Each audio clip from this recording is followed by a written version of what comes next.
Ada bukan sambutan ya? Gak merido ya. Wes.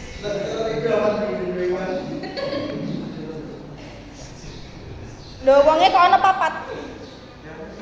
Ya, assalamualaikum warahmatullahi wabarakatuh. Waalaikumsalam warahmatullahi wabarakatuh. Teman-teman, hari ini kami mempresentasikan makalah yang berjudul Jenis Ciri dan Pendekatan Film Dokumenter. Ya, yang pertama ini akan dijelaskan oleh Pak. Baik, terima kasih waktunya Mas Faiz. Ya, jadi kita membahas tentang jenis film dokumenter dulu, dan nanti akan diteruskan dengan pendekatan film pada film dokumenter. Jadi jenis-jenis film dokumenter awalnya jenis ini mengkategorikan David Burwell itu mengkategorikan genre film dokumenter, walaupun tidak secara mendalam. Menurut mereka genre ini yaitu film kompilasi, film wawancara, sinema langsung, dan sinema variety, film tentang alam, film potret, dan atau kombinasi dari beberapa genre tersebut. Klasifikasi genre yang disebutkan itu terasa membingungkan.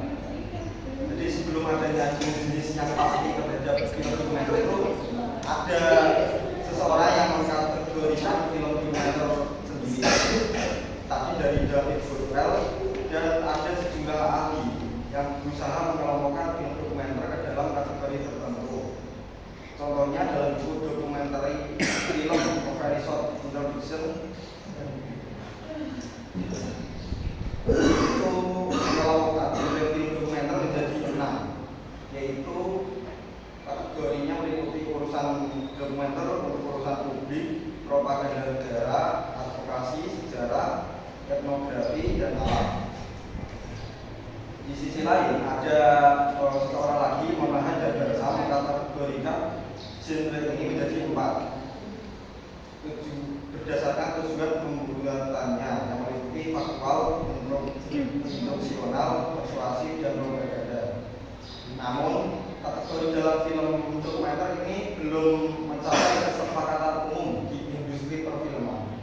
Jadi salah satu klasifikasi yang banyak dipakai saat ini adalah pandangan dari Hilmi Sos yang menyebut istilah mode film dokumenter.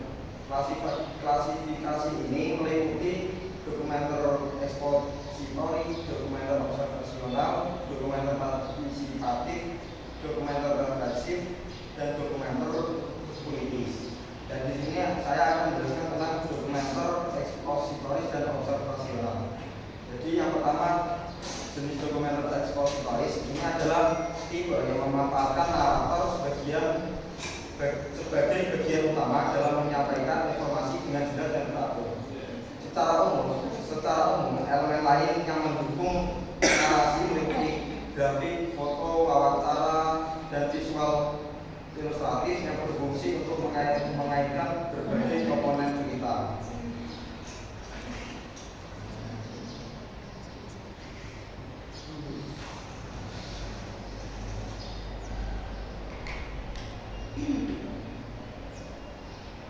Jadi Bill Nichols ini menjelaskan bahwa jenis repository ini menyertakan narasi atau voice over komentari yang disampaikan dengan tegas, tetapi dengan rangkaian gambar-gambar yang bertujuan untuk menjadi lebih deskriptif, memberikan informasi.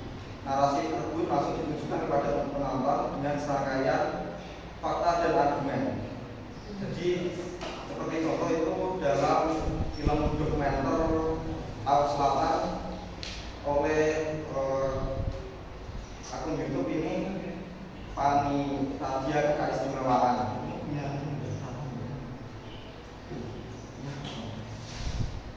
Ya sepertinya punya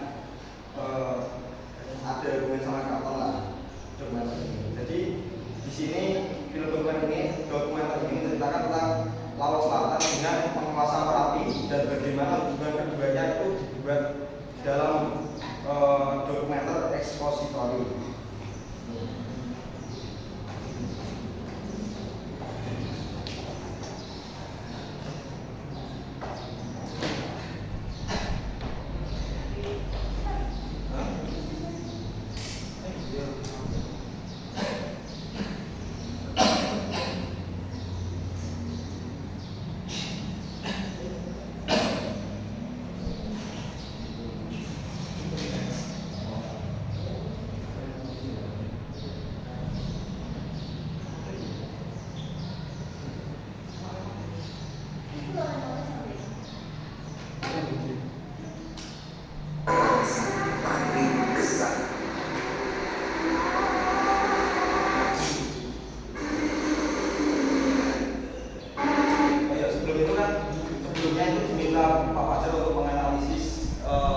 Dari satu jenis dokumenter itu gimana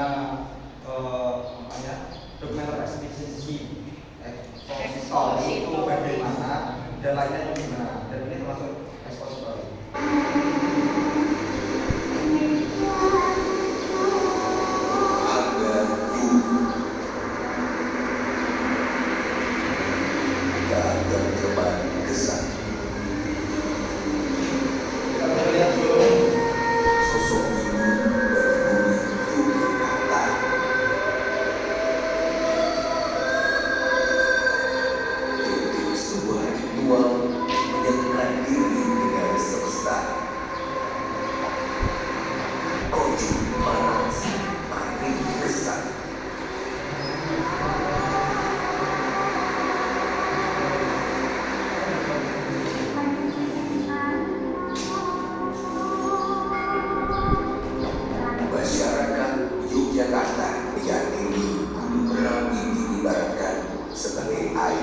Dan Laut Selatan diibaratkan sebagai ibu.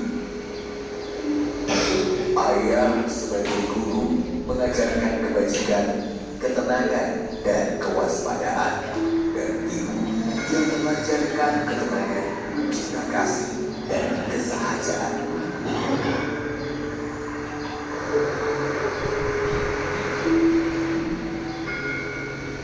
Pantai Parangkusumo terletak di sebelah barat pantai Parangtritis, Kabupaten Batu, daerah istimewa Yogyakarta, mempunyai keindahan alam yang tidak kalah dengan pantai lainnya.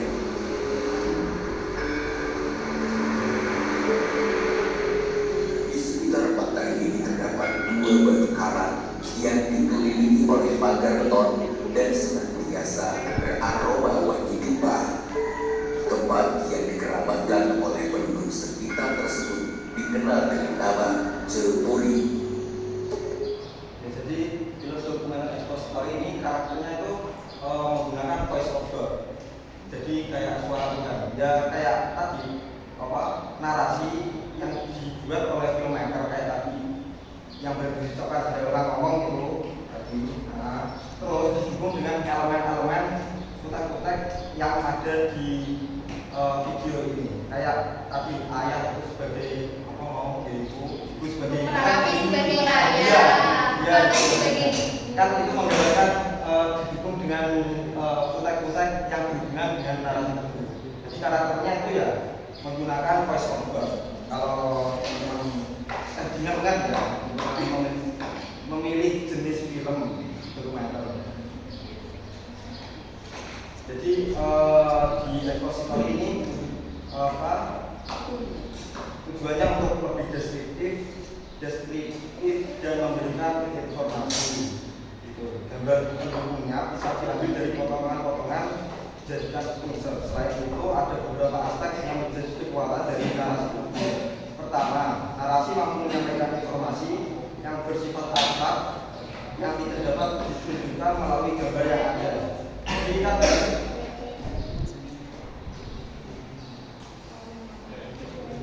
Jadi kan tadi ada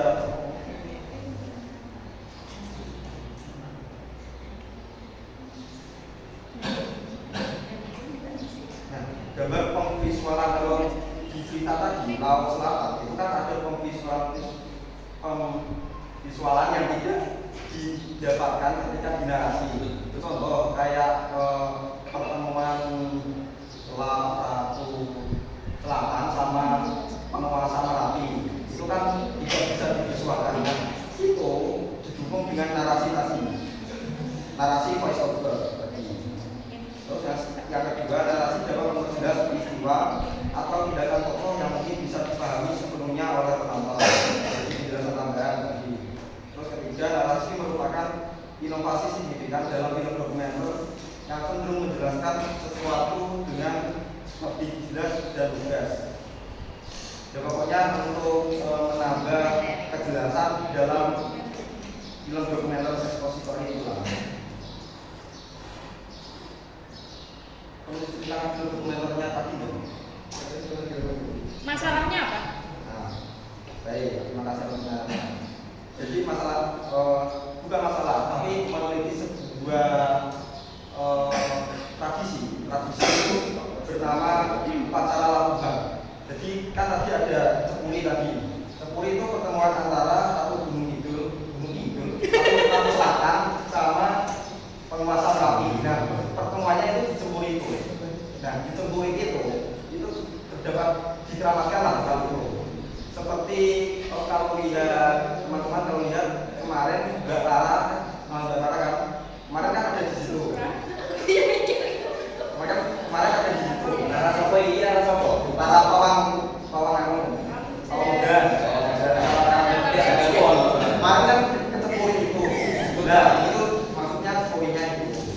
Terus di dalam setiap tahun atau apa gitu Pak, itu terdapat upacara labuhan untuk menghormati ada kesepakatan. Jadi kesepakatan antara laut selatan sama penguasa Merapi.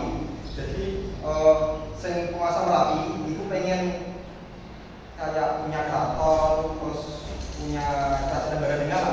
Nah, dari Ratu Kidul itu wis dalam apa ya tak turuti orang yang betul, tapi sampai 9 keturunan tak turuti kabeh. Nah, itu sebagai perjanjiannya itu seperti itu. Nah, setiap tahunnya itu dihormati dengan adanya upacara labuhan itu tadi.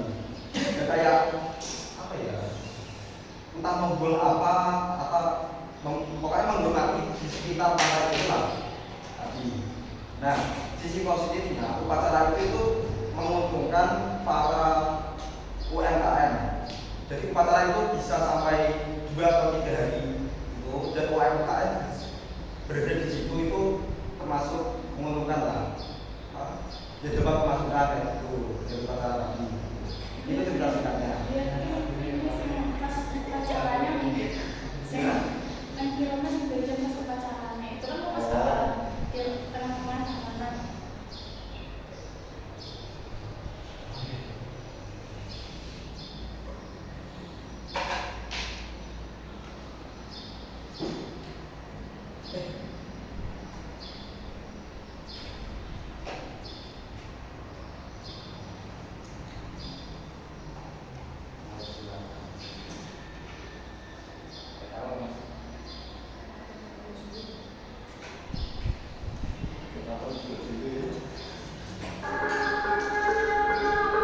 Salah satu unsur kebudayaan yang beragam adalah sistem religi. Pada umumnya, masyarakat Yogyakarta masih pelabuhan khusus umat Hindu, pelabuhan dari Yayasan Hedonito, dan pelabuhan Pencu.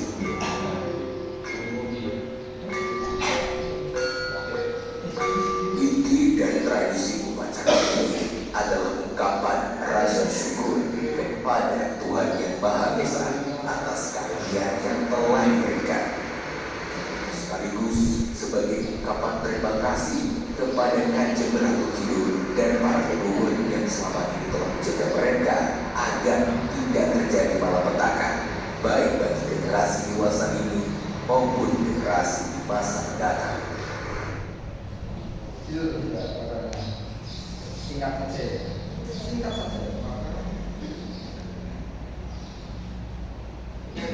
Gimana ekspositori modelnya?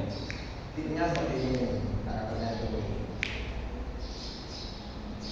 Tapi di dalam dokumenter itu tidak ada dokumenter yang benar-benar asli, ekspositori, observasional. Jadi di modul sekarang itu banyak kolaborasi ya, bisa dipadukan ekspositori dengan partisipatoris. Jadi di dalam dokumenter tersebut itu filmmaker itu menanyakan wawancara kepada orang sekitar. Di sini juga ada. Jadi karakter dari video dokumenter ini itu ekspositori dan partisipatoris. Dan selanjutnya yaitu dokumenter observasional. Adalah jenisnya fokus pada keterlibatan subjek dalam kehidupan sehari-hari secara langsung. Dokumenter ini juga tidak menyertakan narasi, tidak menggunakan efek suara maupun musik, serta memiliki alur cerita yang tidak jelas. Dan ini untuk mengamati dan memperhatikan kejadian nyata secara langsung tanpa mengaspirasi dan berargumen secara langsung dari pembuat film. Jadi model ini itu dinamakan direct cinema yang tidak memerlukan komentar suara, subtitle, maupun wawancara. Jadi tujuannya itu ya untuk memperlihatkan keaslian pada sebuah kasus. Gitu. Dalam contohnya itu saya mengambil dari YouTube dokumenter observasional itu menunjukkan Sinuman Group. Ini meneliti tentang daerah di Palembang yang terpencil di tengah perkotaan. Dan di sini itu saya melihat itu sedikit membingungkan karena tidak ada narasi untuk saya mendapatkan informasi. Tapi kan saya katakan tidak ada yang pure observasional kayak gitu. Jadi ini ditambahi dengan narasi sedikit, cuma narasinya itu berupa teks di dalam video dan ditambah dengan wawancara. Kalau observasional pure itu kan ya cuma gambar-gambar kayak gini.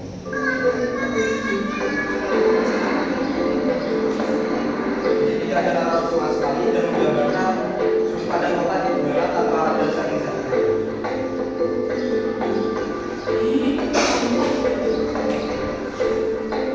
Dan sebenarnya 1 sampai 5 itu ya gambarnya seperti ini aja, secara ini musik. Ini ada wawancara sedikit.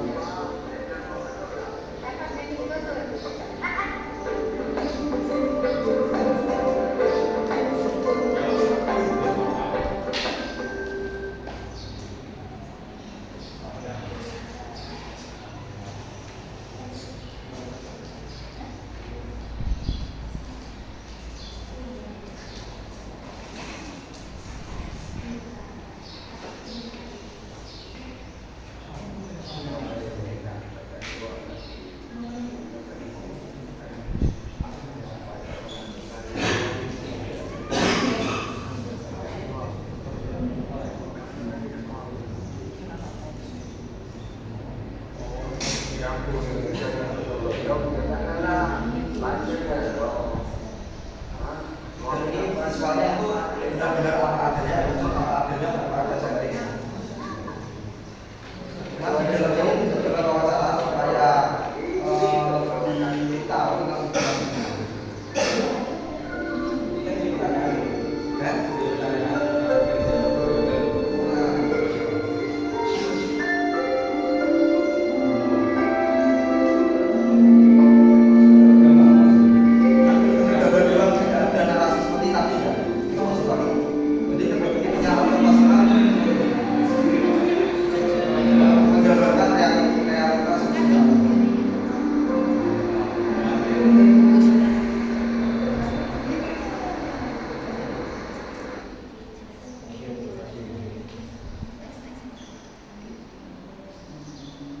Dan ada secara teknis dilakukan observasional ini ketika merekam objeknya, buat film menggunakan banyak teknik low-tech karena kamera merekam gambar secara terus-menerus dan tanpa terputus.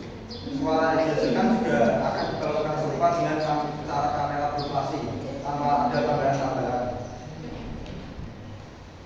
Dalam proses editing, low-tech sering dibiarkan utuh dan kadang hanya menggunakan sedikit pemotongan.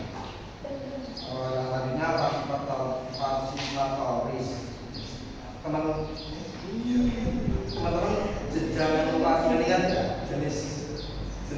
dokumenter ini, karena teman-teman juga akan menggunakan memilih jenis dokumenter yang nanti. Dan selanjutnya saya serahkan kepada Mas Oli. Jenis ketiga dari dokumenter itu ada participatoris. Jadi dokumenter ini merupakan biaya dokumenter yang merupakan membuat film sebagai bagian aktif pada peristiwa yang direkam. Bill Nichols menjelaskan bahwa dalam model ini sutradara tidak sekedar menjadi pengamat, tetapi tampil melalui interaksi langsung dengan subjek, baik dalam bentuk wawancara, dialog maupun keterlibatan dalam aktivitas sosial yang terdokumentasi. Keterlibatan tersebut menciptakan relasi yang tampak berlayar sehingga audiens menyadari bahwa loyalitas yang dihasilkan merupakan hasil interaksi antara pembuat film dan subjeknya. Nah, pada intinya dokumenter partisipatoris ini filmmakernya terjun langsung atau berada di dalam layar, jadi ikut direkam. Contohnya bisa dilihat dalam film The Act of Killing atau Jegal. Terus ada juga film Senyap, itu yang mengisahkan tentang G30 SPKI.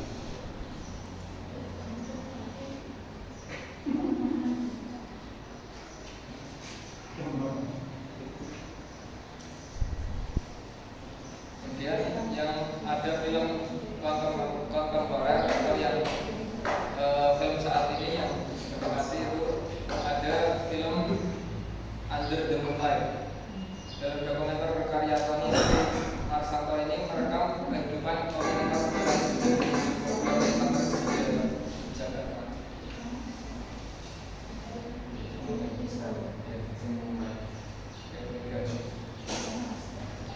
Jadi proses produksinya berlangsung selama bertahun-tahun sambil membangun hubungan dekat dengan komunitas yang difilmkan, sehingga kamera mampu menangkap keseharian secara mendalam.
Fotonya, ya kalau foto itu memang untuk terbuka, untuk kembali ke jalan yang benar, itu tidak masalah. Tapi kalau akhirnya terbentuk, akhirnya kan jadi masalah.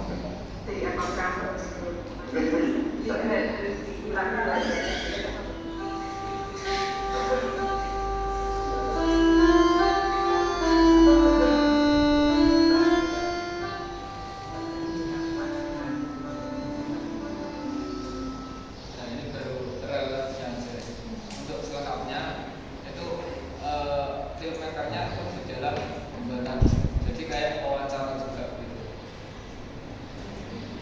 Kemudian yang selanjutnya ada jenis dokumenter reflektif. Dokumenter reflektif ini merupakan gaya yang secara sadar mengungkap proses kontribusi film pada audiens. Nichols menyebut model ini sebagai bentuk dokumenter yang mengalihkan perhatian dari dunia yang direpresentasikan ke acara dunia. Artinya film tidak hanya menyajikan realitas, tapi juga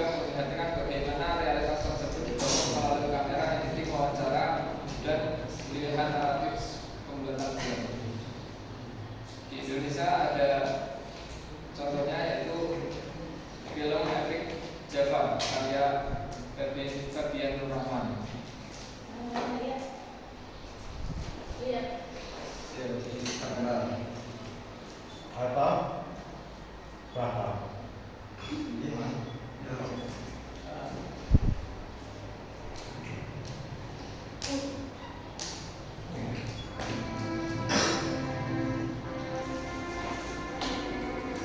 Keindahan Mas Ipan itu Mem. Iya dong. Berikan.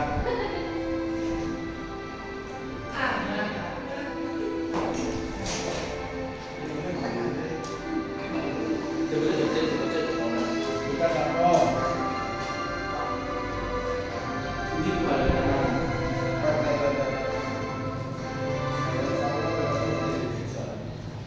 Yang bola-bola.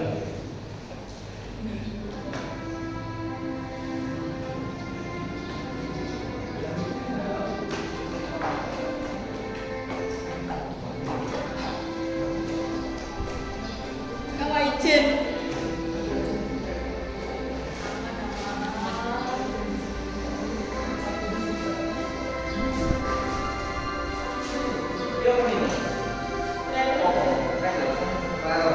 Trailer.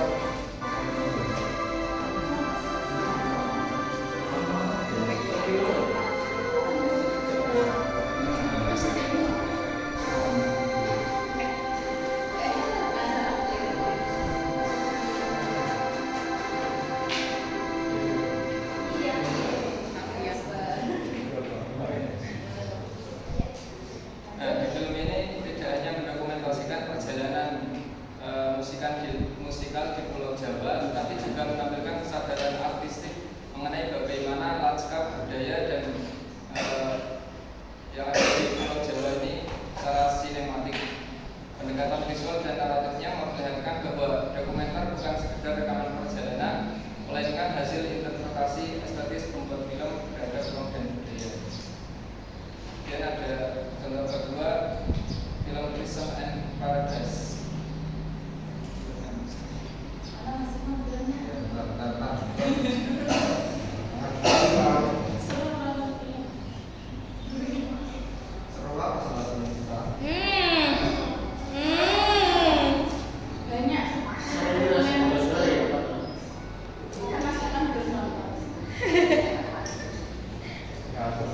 Iya nonton karena maju ini.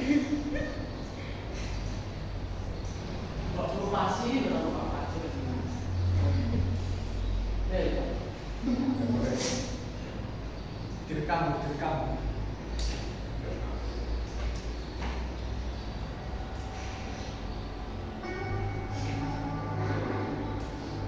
Masyarakat sudah rusak. Tidak bisa dihadapi hanya dengan kata kecil-kecil dengan sehat. Mesti ada orang yang melaksanakan jihad. Jika sekitar dalam umat Islam di Belah Timur tertumpah tenda saja, maka wajib umat Islam yang bagian barat membela saudara. Kami bukan musuh Islam, bukan musuh yang lain, tapi musuh yang nomor satu. Karena kami kan sampai-sampai itu pernyataan musuh itu musuh yang pertama.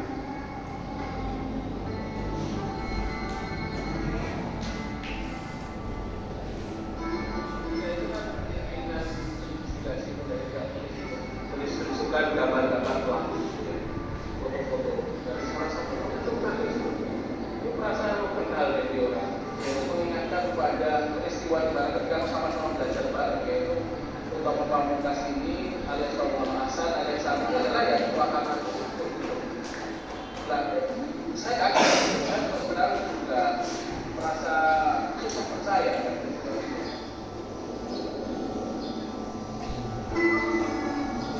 Akibat daripada pengembangan kali itu memberikan dampak, semua adalah dampak negatif pada pelaku.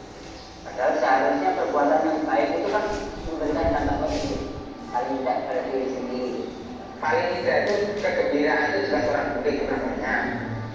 Nah, kemudian kalau ada orang Islam atau orang Malaysia ini yang tidak bisa itu kan urusan saya dengan Allah.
melainkan berfokus pada pengalaman visual, suasana, ritme, dan simbolisasi untuk membangun makna. Nah, dalam dokumenter which realitas itu tidak disajikan secara langsung atau objektif, tetapi diolah menjadi bentuk artistik yang menyerupai puisi visual, sehingga penonton diajak untuk menafsirkan makna secara subjektif.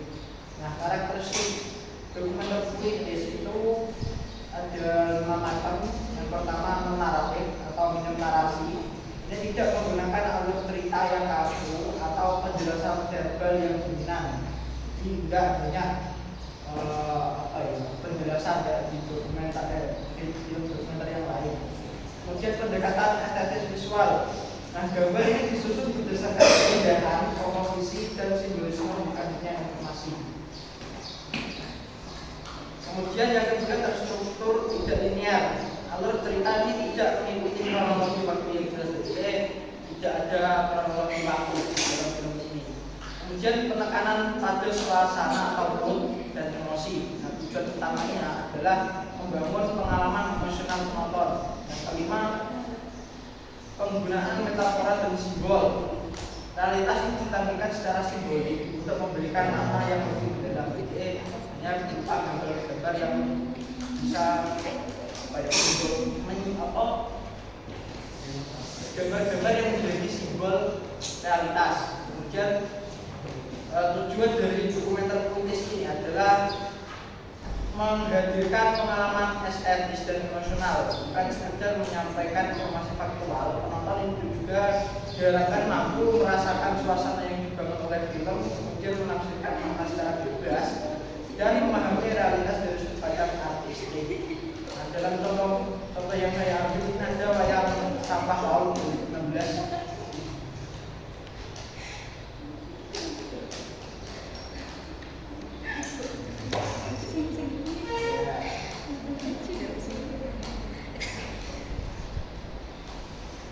Nah, film ini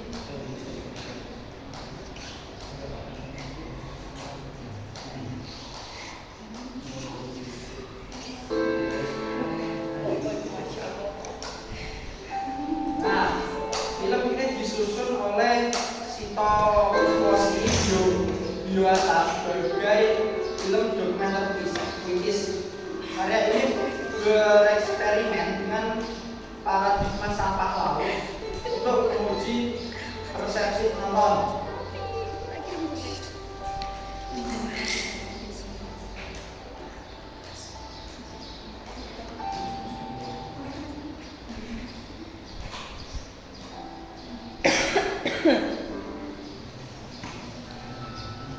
Ya wadine sapa iku?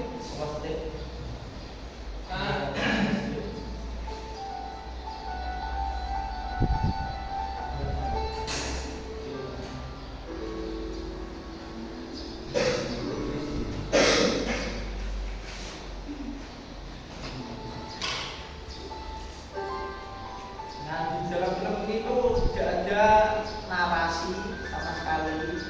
Hanya ada narasi 7 menit, 2 menit, 8 menit, ada sedikit deskripsi yang hanya menuliskan stigma sampah dan juga.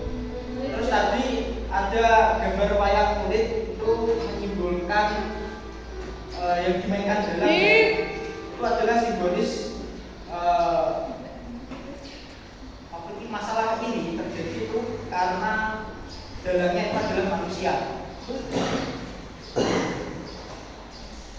Jadi film ini memang tidak ada narasi yang kompleks banget, ada, dan makna dari film itu sesuai dengan pemikiran dari penonton sendiri.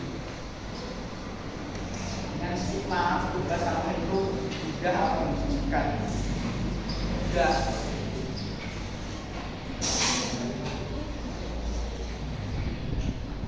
Terus menunggu dari tadi. Baik teman-teman, akhirnya tibalah waktunya saya. Akhirnya dapat kejadian dalam gila. Ya, nanti kan teman-teman sudah mendengarkan penjelasan terkait jenis-jenis film dokumenter ya. Ada apa saja tadi? Ada 5. Pertama, ekspositori.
media massa, yakni akurasi, verifikasi, dan kebenaran atau cover both sides. Jadi pembuatan film ini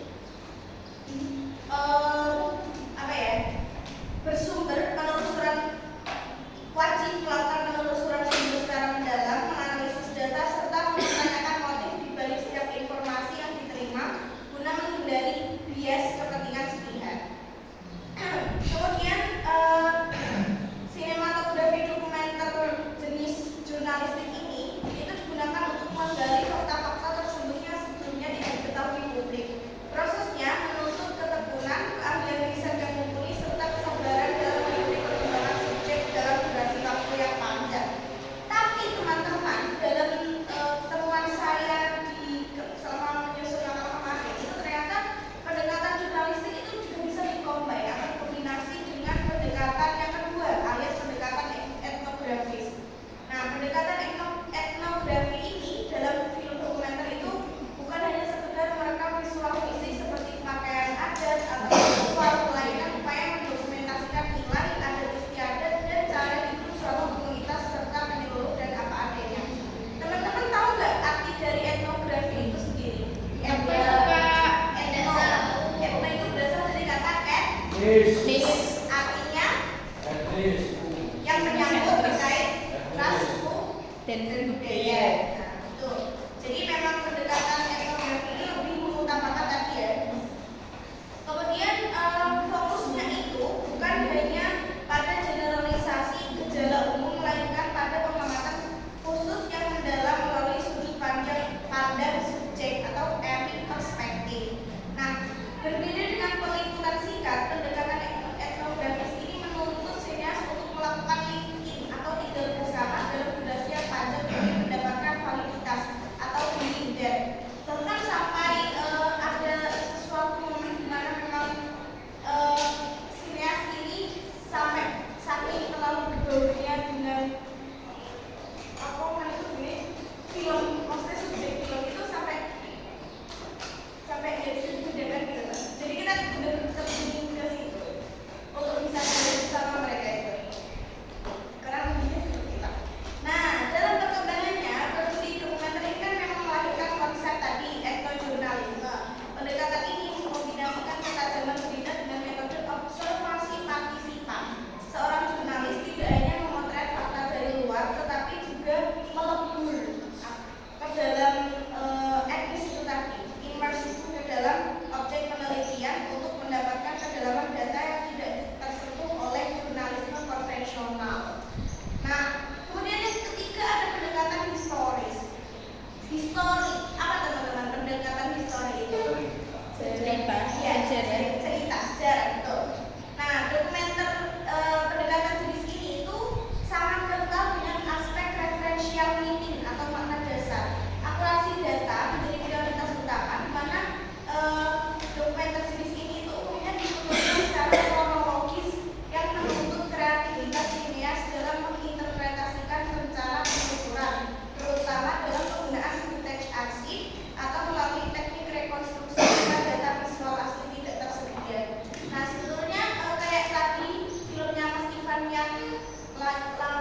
dan tanya jawab. Monggo Mbak Vin.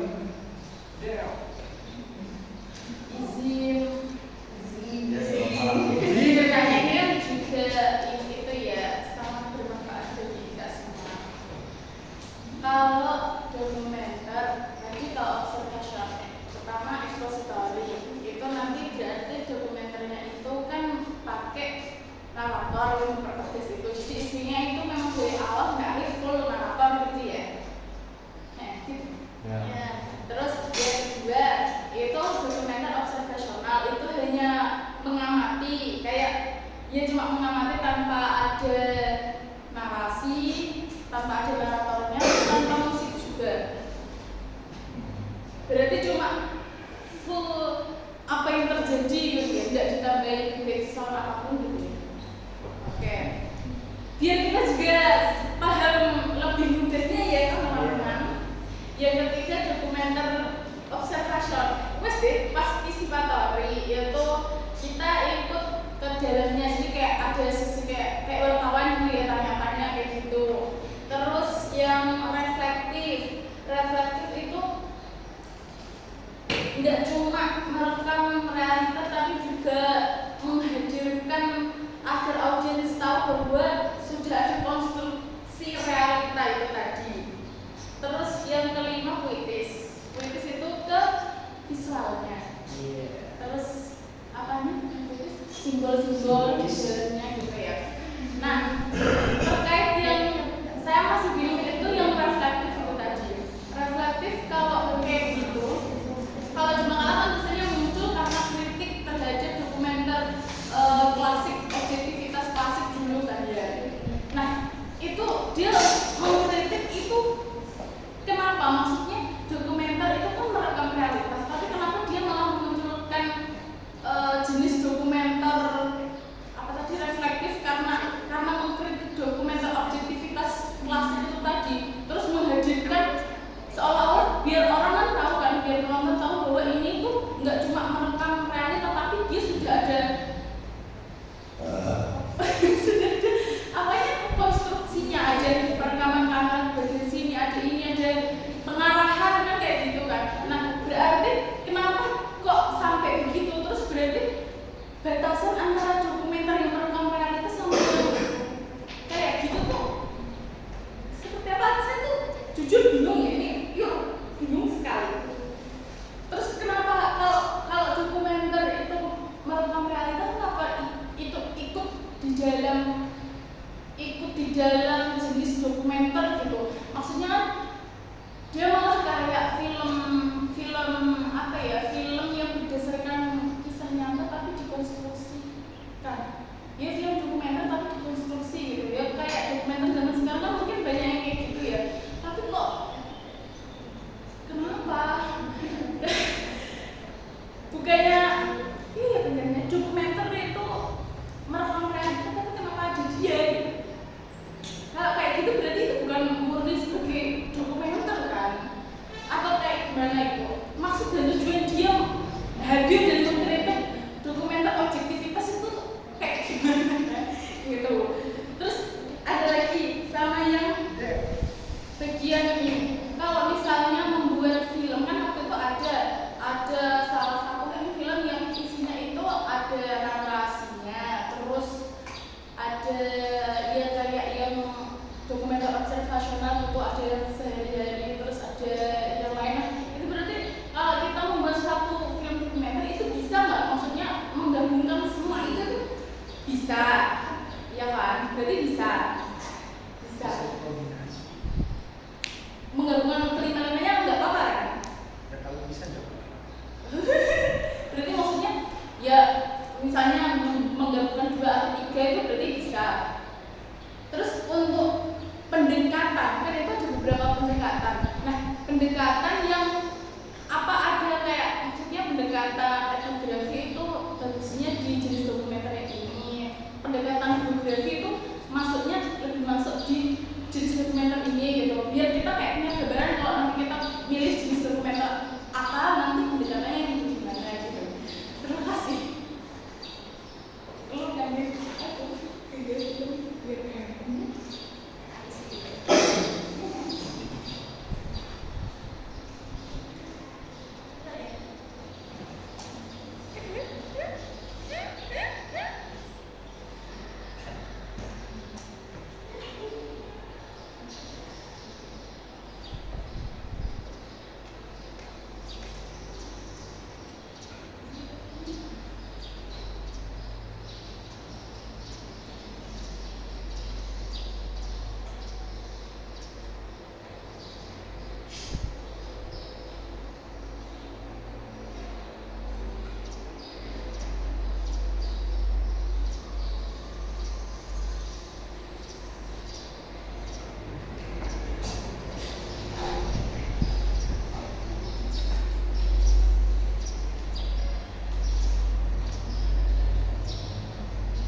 sebenarnya juga masih ngawang-ngawang ya soal sinematografi dokumenter dan jenis-jenisnya itu. Mungkin juga pertanyaan saya bisa jadi nyambung sama pertanyaannya Mbak Firman. Kan dulu waktu pertemuan keberapa saya lupa itu kan ada Pak Fitri juga mendikan kalau film dokumenter itu kan dia ada permasalahannya,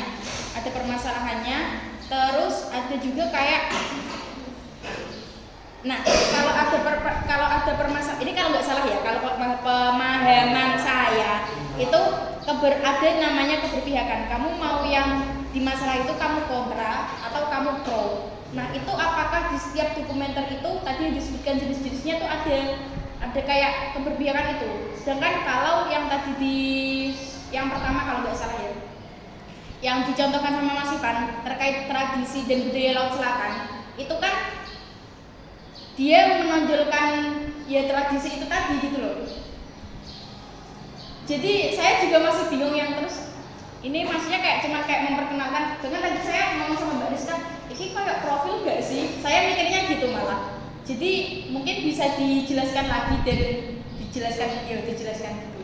Terima kasih. Kamu sudah masuk.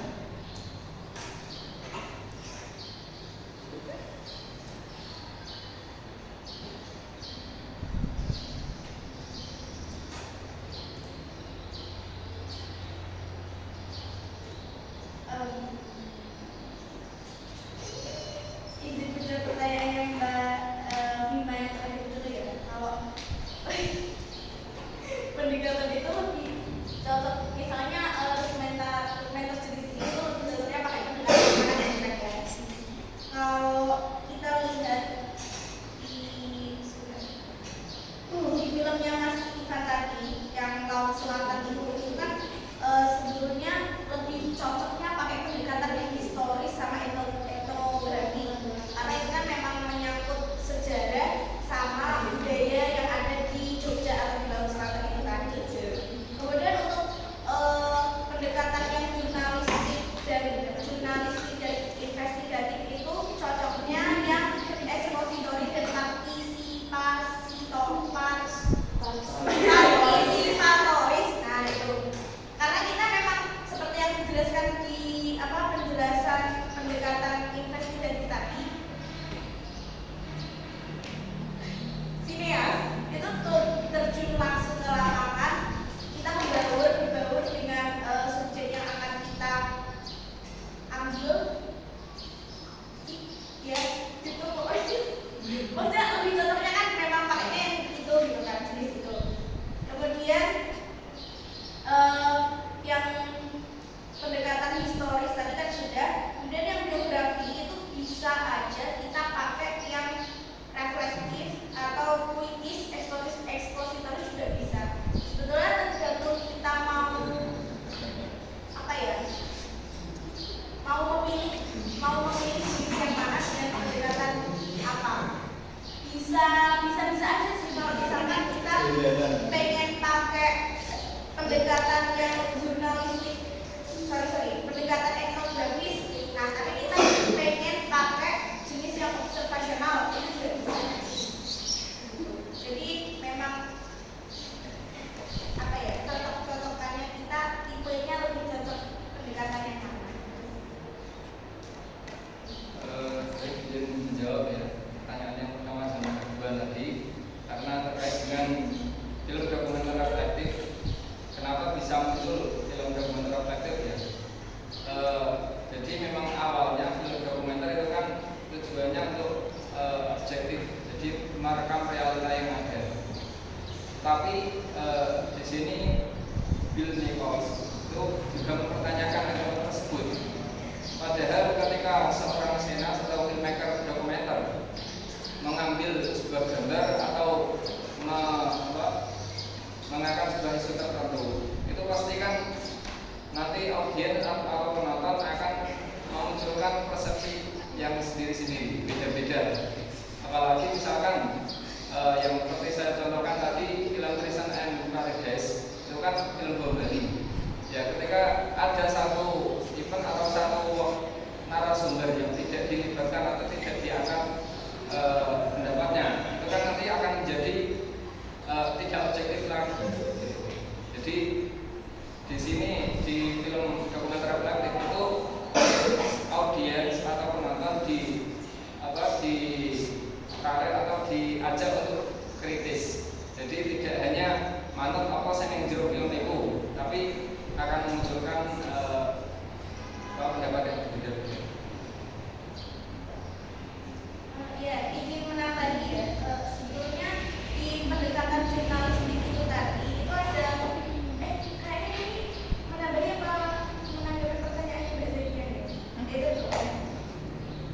di pendekatan jurnalistik itu dijelaskan bahwasanya pendekatan ini mengadopsi prinsip-prinsip fundamental media massa, yakni akurasi, verifikasi, dan keberimbangan atau cover both sides.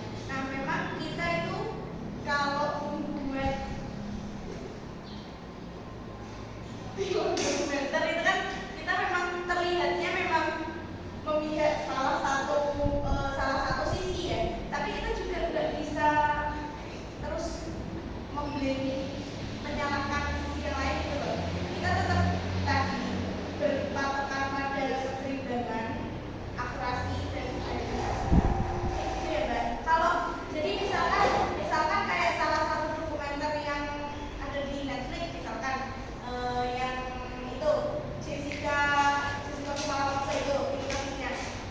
Dulu kan memang publik itu kan mengetahuinya kan kalau kematian Mirna itu benar-benar 100% diracun pakai cyanida oleh Jessica gitu kan. Tapi dokumenter itu kayak seolah-olah mengulik fakta bahwasanya Jessica itu nggak sepenuhnya salah. Berarti kan pro sama Jessica. Iya. Nah iya. Ya bisa saja memang seperti itu kan, kayak mengungkap fakta baru yang ada yang harus yang banyak diketahui publik gitu. Oke, tapi kalau yang saya masih itu sama yang tadi pertama ditampilkan ya, yang Laut Selatan itu. Berarti itu terus Tetap dokumenter karena itu kan apa ya tadi kalau pendekatannya mungkin pendekatan etnografi sama historikal. Nah itu tuh apa ya lebih ke kayak memang nggak ada berpihak sama.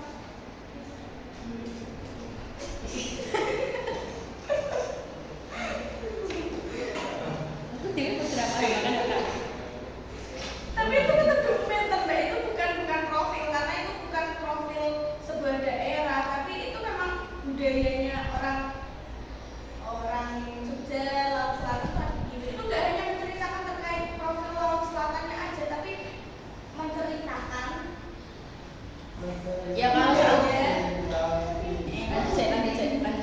budaya terus kayak apa warisan-warisan terdahulu, kayak ada apanya tadi tempat berdoanya itu loh, pertemuan antara Ratu Selatan.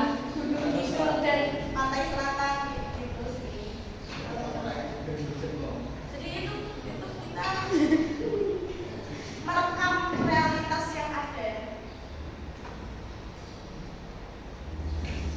Itu dokumenter gak sih? Masa HP ini biarin lokal? Saya bingung sih, alasannya gue Sing dipingin ini kok nggak ada masalahnya di dalam. Ya lebih ke situ sih. Ada masalahnya. Ya sebenarnya kan saya juga kan belum melihat secara full kan, jadi kan nggak tahu. nah Iya saya adil lah, nggak saya. Tapi kan tadi secara garis besarnya kan udah dijelaskan toh. Secara garis besarnya tadi mengenalkan ini ada ini terkait dengan UMKM dan lain sebagainya itu. Tapi kayak terus ya itu tadi terus nyambung kayak katanya ada keberpihakan terus ini marahin endi kayak gitu loh. Itu berpihak kepada kuasa pantai Laut Selatan. Karena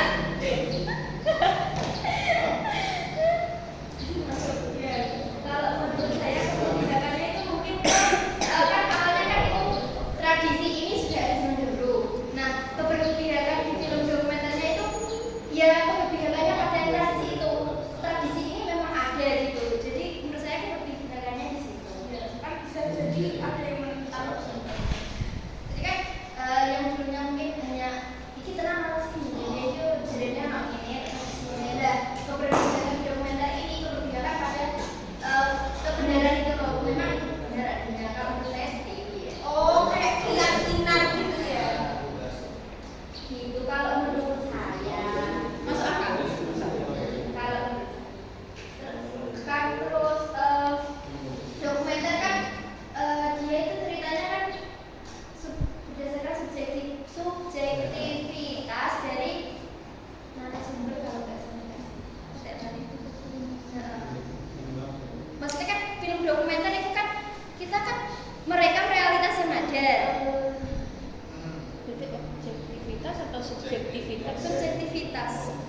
objektivitas. Objektivitas. Nek subjek wonge. Benar saya lupa. Girl.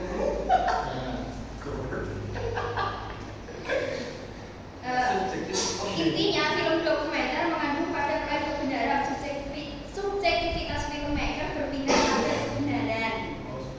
Jadi Pada filmmaker kan narasumber kan. lain ini ngomong. Oke. Kalau kayak seperti yang pernah dicontohkan Pak Fajar kemarin terkait MBG, presiden maupun petinggi-petinggi kan keluar-keluar MBG itu bagus ini. Nah pada realitanya kan ya itulah. Jadi nanti tergantung siapa yang buat, ya siapa yang pakai gitu. Kalau menurut saya sih MBG kan.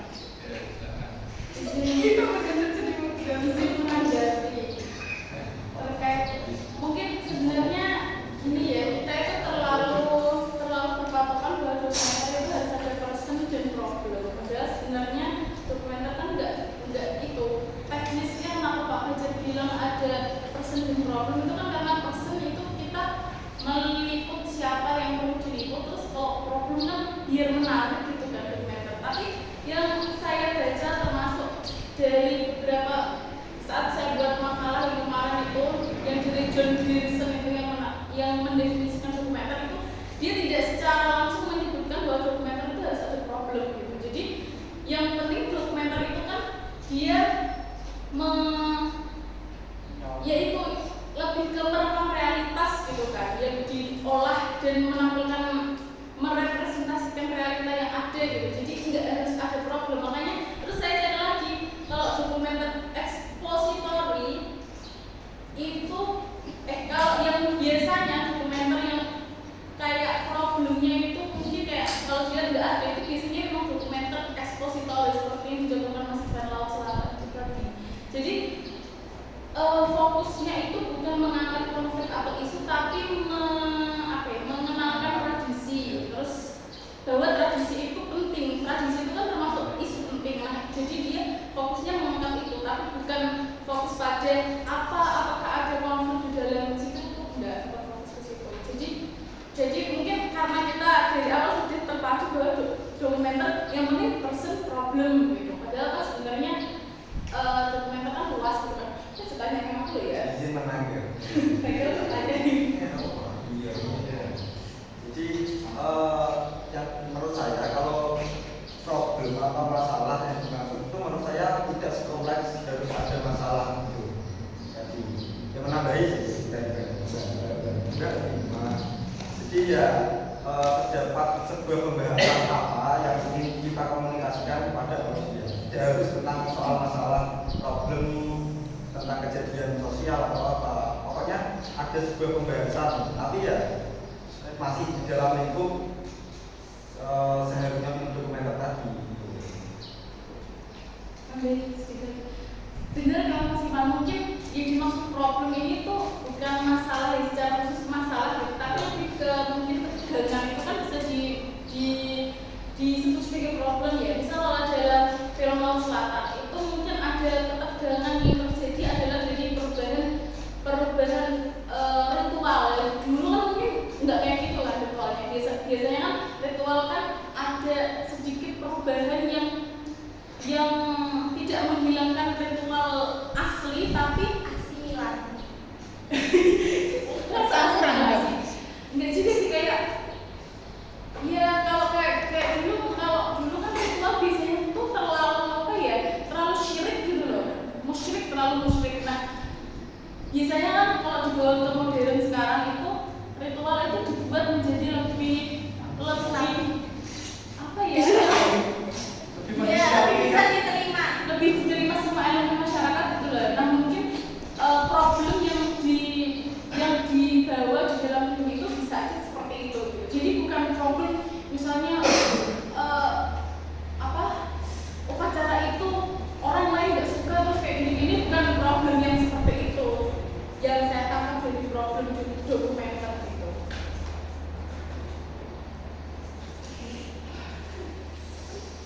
Oke, ada lagi.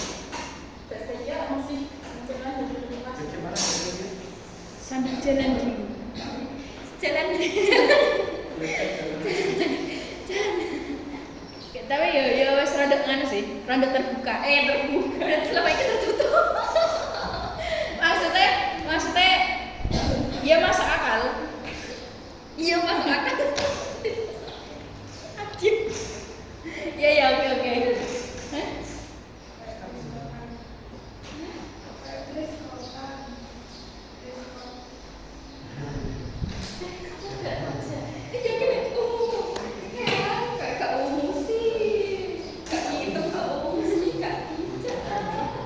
Oke, dikarenakan semua sudah terjawab ya. Sebenarnya Bu, saya juga lupa sih. Satu juga kamu, aku tidak. Masih mau siap-siap. Mana ada sekitar sih Apa ya, Pak?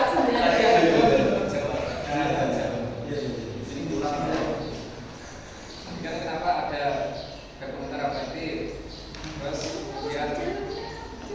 kemudian apa batasan antara Oh iya, afektif. Saya kira tadi Mbak Nabila mau nambah yang itu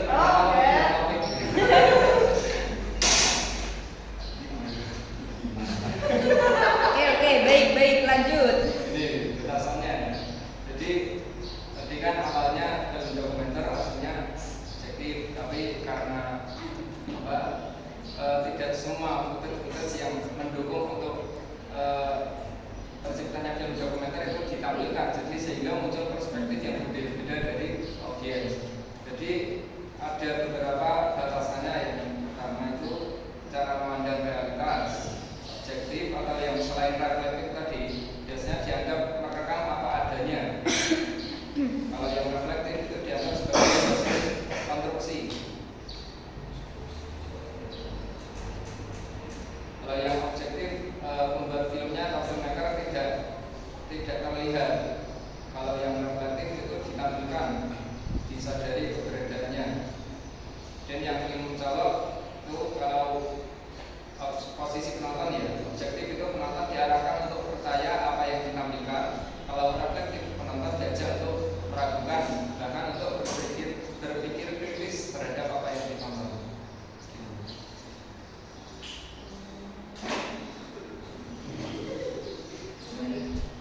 Gak usah deh, ya sudah selesai. baik. Oke, baik. Karena kawan-kawan sudah merasa cukup dan kami juga sudah